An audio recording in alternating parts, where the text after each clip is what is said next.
Hi everybody, my name is John Hammond. I'm a fourth year NHRC medical student, and I'm going to be presenting here today alongside Nick Lambert, another NHRC medical student.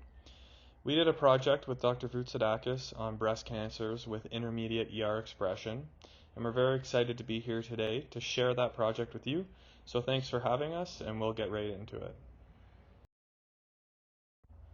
The one disclosure that we have to mention is that we received a grant from the Sault Ste. Marie Academic Medical Association to support this research project.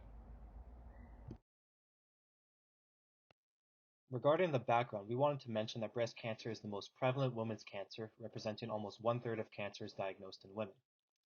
The estrogen receptor is a transcription factor expressed in almost 75% of breast cancers, and in the majority of these cancers, the ER is robustly expressed in a 90 to 100% range.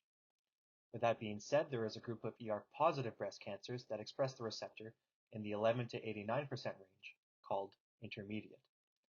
This intermediate subgroup has not been studied as well in regard to clinical and pathologic correlations and outcomes compared to the high ER group and low/negative ER group.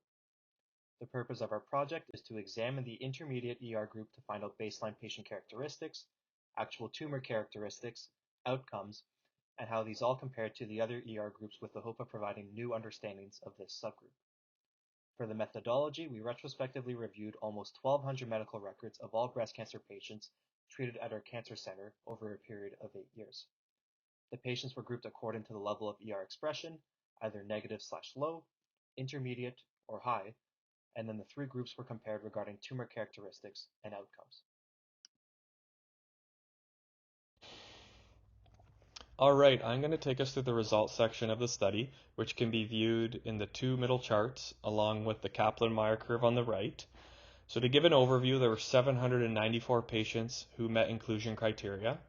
103 of those patients were in the negative low ER group. 91 were in the intermediate ER group, which was the group we really focused on, and then 600 were in the high ER group. We found there was a significant difference in the mean age between the groups, with the negative low and intermediate breast cancers being diagnosed almost 6 years earlier than the high ER breast cancers. And this may speak to the aggressiveness of the negative low and intermediate tumors. There were no major differences in comorbidities, except for an interesting finding in which vitamin D levels were often deficient in the negative low ER group, and this may be an area for future research.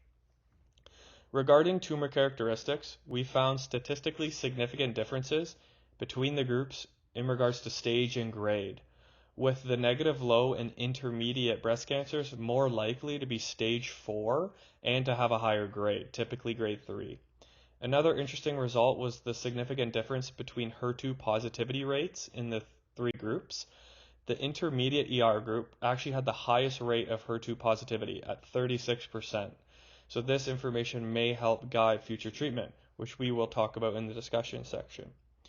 The difference in overall mortality was also found to be significant, which can be viewed on the Kaplan-Meier curve.